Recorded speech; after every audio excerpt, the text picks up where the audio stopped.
Hey, welcome to Vance Tried It. Today we're going to be making an earthquake cake. And so we're going to start off with a 9x13 baking pan. And I have greased it with butter. And so what we're going to do is we're going to put in here, this is 2/3 of a cup of coconut, 2/3 of a cup of chocolate chips, and 1/2 cup of chopped pecans.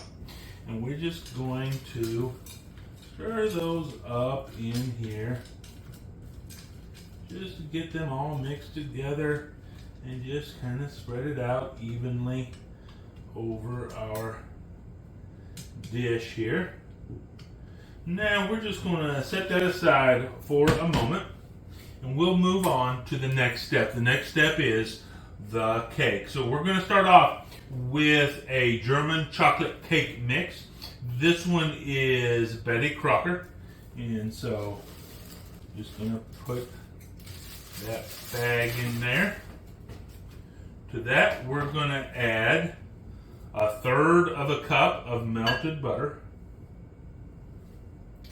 and 3 eggs and 1 1/3 cup of water. And then just with our spatula, we're going to go in here and mix this up, just making sure we break the egg yolks really nice.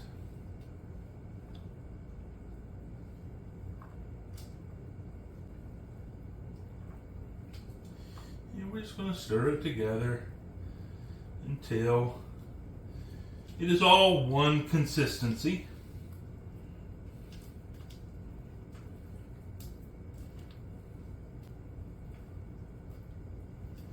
Here we go.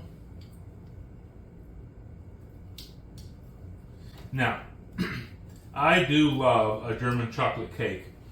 And although this is not going to be like the traditional German chocolate cake with the coconut icing on top, it does have the coconut in the bottom here, and so it is going to be reminiscent of that traditional German chocolate cake, but it's just going to be just enough different to make it special. So why don't you go ahead and go down in the comment section. Tell me, what is your favorite cake? Are you a red velvet cake fan? Do you like the plain old yellow cake? Do you like the poke cakes where they poke it and pour the pudding or the jello in there? What kind of cake do you enjoy? And hey, while you're down there, would you go ahead and like this video? If you're not a subscriber, subscribe. And don't be afraid to ring that bell. That way you get notified every time I drop a new video. So here we have our cake mixture. And it is all mixed up. And so what we're going to do now is we're just going to pour this over our coconut and pecans and chocolate chips.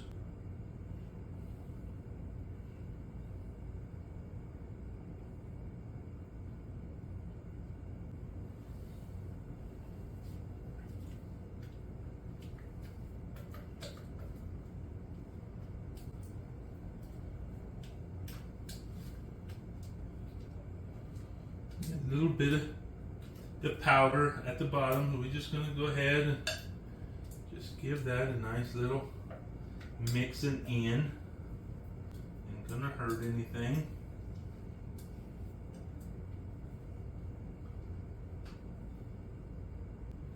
There we go.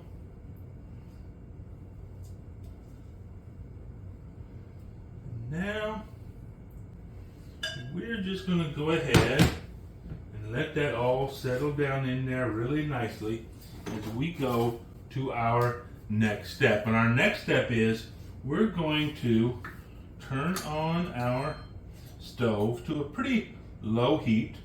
We're going to put in our pan here 1 stick, that's 1/2 cup of butter. Into that we're going to add one 8-ounce package of cream cheese.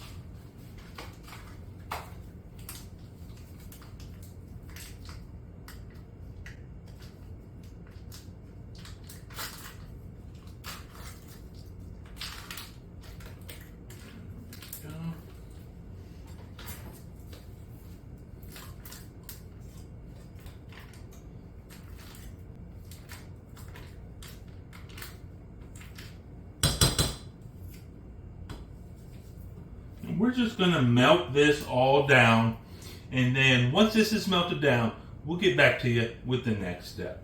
Okay, so we have our butter and our cream cheese pretty much melted up. What we're going to do is we're going to pour them in our bowl right here.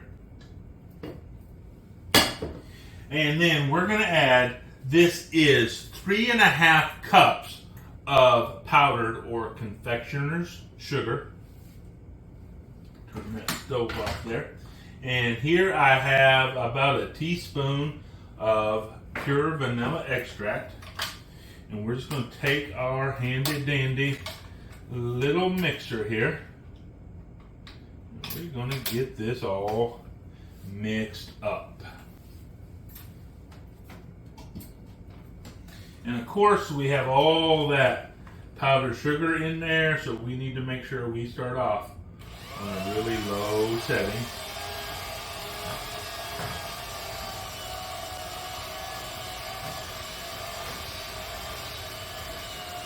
Just let all of that powdered sugar really incorporate into our butter and cream cheese mixture.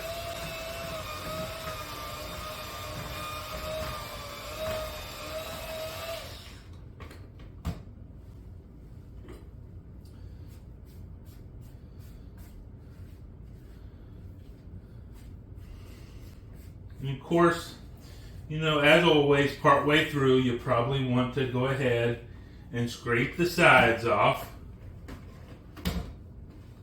And just give the bottom a good scrape. Just so we can kind of, by hand, start to just make sure all of our powdered sugar is getting incorporated in with the rest of it.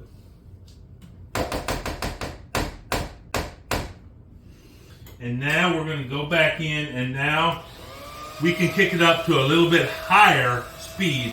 We'll go up to about medium. And we really just want to go until we have this nice smooth texture in there. And so that's where we are now. And now we're going to pour this mixture over the top of our cake batter.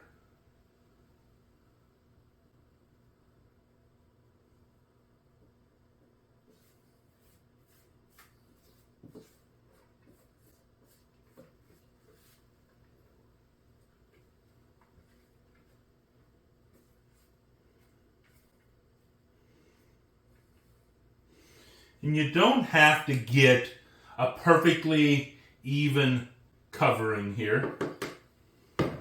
Now, try to be a little bit better than me and not get it off the edge.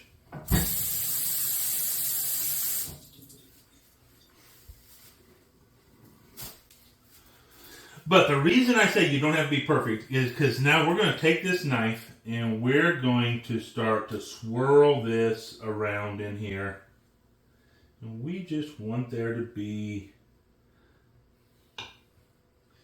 kind of, it looks like we were making this cake and there was an earthquake in the middle of making this cake, and it just created a big mess here.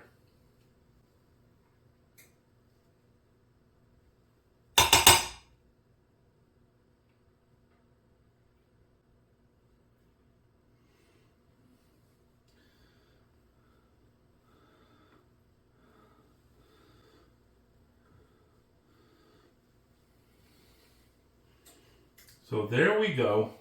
We have our earthquake cake all done up. And now here's what we're going to do. We have our oven preheated to 350 degrees. We're going to put this in the oven at 350 degrees for about 45 minutes. So I'll get back to you when this is done and cooled off a little bit.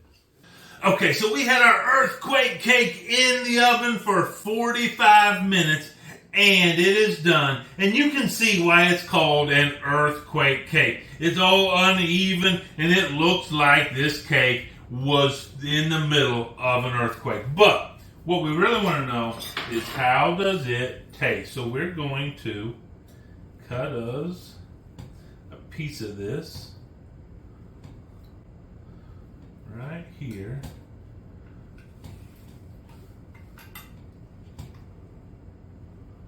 Just like that. And you can see it is ooey gooey on the bottom where we had all our toppings down there, and that is what we're wanting. But in the middle, it is perfectly done, although still nice and moist. So let's give it a try.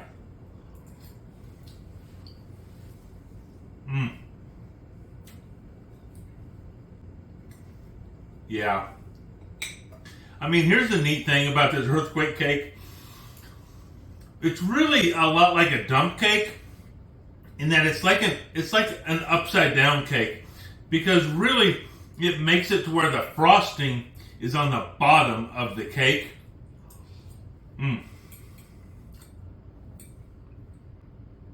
And the nuts, the coconut, and the chocolate chips with that chocolate cake and that